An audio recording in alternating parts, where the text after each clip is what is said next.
এই ঘোরের ভেতর থেকে বের হতে অনেক সময় লাগবে। প্রত্যেকটা ফ্রেমের ইমোশন গুলো আমি ফিল করতে পারলাম। মানে রোদ আসলে দেখার সিনেমা না, অনুভবের সিনেমা। এটা আসলে নর্মাল কোনো কথা দিয়ে আসলে রোদকে ব্যাখ্যা করা আমার পক্ষে সম্ভব না। এবং এই ছবি নিয়ে আমি অনেক কথা শুনেছি সোশ্যাল মিডিয়াতে, অনেকেই বলছেন। আসলে অনেকে অনেক সময় অনেক কঠিন করে অনেক কথা বলেন। রোদের সাথে কোনো কিছু কম্পেয়ার করা একেবারেই বোকামি হবে। হাওয়া রোদ অন্য মার্গের, শরীরের মধ্যে এখনো কাঁপছে। রোদ নিয়ে আসলে বলার কিচ্ছু নাই মানে কি, এই ঘোরের ভেতর থেকে বের হতে অনেক সময় লাগবে। অন্তত আরো কতবার দেখার পর মানে কয়েকটা ফ্রেম আমার কাছে মনে হয়েছে যে একটু আমি অন্য কারণে বোধহয় মিস করে ফেললাম। সেটা হয়তো হতে পারে বড় জোর 2 সেকেন্ড বা 5 সেকেন্ড, কিন্তু আমার মনে হচ্ছে যে অনেক কিছু আমি দেখতে পারিনি। এমন একটা বোধের গল্প, এবং মানে কি বলবো, এই রোদ সম্পর্কে আসলে বলে বোঝানোটা খুব কঠিন। এবং মেজবাহ রহমান সুমন ওর মানে কাজের কোন লেভেলটাও টাচ করলো এই রোদ দিয়ে, এটা আমি খুবই ক্ষুদ্র একজন মানুষ, আমি এত কিছু আসলে বলে বোঝাতে পারবো না। আমি বোদ্ধা দর্শকও না, সাধারণ একজন দর্শক।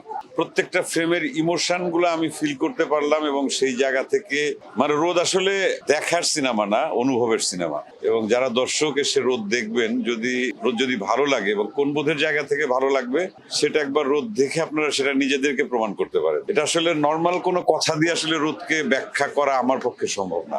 আর রোদের যারা পারফর্মার, স্পেশালি আমি যদি টুসি এবং নূরের কথা বলি, নূর ইমরানের কথা বলি, মানে এই অভিনয়ের লেভেল, ওরা আবার ওদের সৌভাগ্য বা ভবিষ্যতে কবে ওদের কপালে আসবে, ভাগ্যে জুটবে এই ধরনের চরিত্র, এই ধরনের গল্প অভিনয় এবং এই ধরনের মানে ক্যারেক্টারাইজেশন এবং চরিত্রের ভেতর বসবাস করা এবং ফিল দেওয়া, দর্শককে বিশ্বাস করানো। মানে আমি একটা ছবি শেষ করার পর মানে আমি টোটালি আমার মনে হচ্ছে এই ঘোরটা কয়দিন ধরে কাটবে।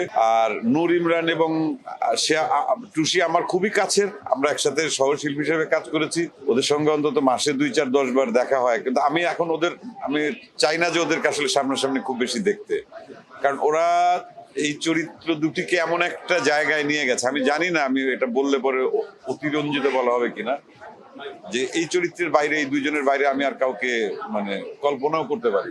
এবং এত পারফেকশন, এমন একটা লেভেল, মানে এটা ওরা অভিনয় করেছে না কি করেছে, আমি তো বহু বছর ধরে অভিনয় করি, মানে আনবিলিভেবল। এটা নিশ্চয়ই সুমন করিয়েছে, মেজবাহ রহমান সুমনের যে মেধা। এবং প্রত্যেকটা ফ্রেম আমার কাছে মনে হয়েছে যে একটা পেইন্টিং, এবং প্রত্যেকটা শব্দ আমাকে একটা দোতনা দিচ্ছে, একটা ফিল দিচ্ছে। এবং যতটা সময় একদম শুরু থেকে শেষ পর্যন্ত আমার মনে হয় না যে একটা সেকেন্ডের জন্য কোথাও আমার মনে হয়েছে যে আমি বোধহয় কিছু পেলাম না। এবং পুরোটা আরো কতবার দেখলে পরে আমার আরো কত ভালো লাগা কাজ করবে, আমি সেই আশাটা ব্যক্ত করছি। এবং সুমনকে বলবো যে আমাকে একটা কপি অন্তত দিয়ে দে, আমি ভাই এটা দেখতে থাকি। আমার মানে আমি এটা বলতে পারবো না। এবং এই ছবি নিয়ে আমি অনেক কথা শুনেছি সোশ্যাল মিডিয়াতে, অনেকেই বলছেন। আসলে অনেকে অনেক সময় অনেক কঠিন করে অনেক কথা বলেন, ব্যাপারটা কিছু না। আমার মনে হয় যে যারা সিনেমা ভালোবাসেন, জীবনের গল্প ভালোবাসেন, এই রোদের গল্পটা একজন মানবীর প্রেমের গল্প। এবং সেই প্রেমের ভেতর কত মহৎ সময় পার হচ্ছে, কিভাবে মুহূর্তগুলো পার হচ্ছে। সুমন তার ভাবনা চিন্তা, তার মেধা, তার চেষ্টা দিয়ে সেটা অর্জন করেছে। এবং আমি মনে করি যে আমার সারা জীবনের দেখা সেরা সিনেমাগুলোর মধ্যে একটি হয়ে গেল রোদ। সুমনের আগের ছবিতে আমার কাজ করার সৌভাগ্য হয়েছে, হাওয়াতে। এবং অনেকে হয়তোবা হাওয়ার সঙ্গে রোদের একটা কম্পেয়ারও করার চেষ্টা করতে পারে। আসলে দুই জিনিস, রোদের সাথে কোনো কিছু কম্পেয়ার করা আসলে আমার মনে হয় না যে এটা একেবারেই বোকামি হবে। হাওয়া রোদ অন্য মার্গের, এবং সুমনের ম্যাচুরিটির জায়গায় সুমন আরো অনেক এগিয়ে গেল রোদ দিয়ে। এবং সুমনের জন্য শুভকামনা। এবং এই সিনেমায় যারা অভিনয় করেছেন সবার আলাদা করে আমি নাম বলছি না, স্পেশালি নূরের কথা বলছি, টুসির কথা বলছি। এবং মন্ত্রমুগ্ধ হয়ে আমি এই সিনেমাটা দেখলাম, মন্ত্রমুগ্ধ হয়ে ওদের অভিনয় দেখলাম, মন্ত্রমুগ্ধ হয়ে ব্যাকগ্রাউন্ড স্কোর, ক্যামেরার কাজ, মানে এটা আমি আর বলতে পারবো না, আমি বেশি বলে ফেলছি। এটা আসলে এত কথা আমার বলতে পারারই কথা না। ছবিটা দেখার পর আমার মনে হচ্ছিল আমি যদি কোনা কান্সিতে যদি আমি চুপ করে চলে যেতে পারতাম, সাংবাদিকদের সামনে না পড়তাম, তাহলে আমার একটু ফিল, কারণ আমার শরীরের মধ্যে এখনো কাঁপছে, আমার হার্টবিটটা এখন পর্যন্ত ধপ করে কাঁপছে ছবিটা। আমি দর্শকদের অনুরোধ করবো এই ছবিটা দেখুন।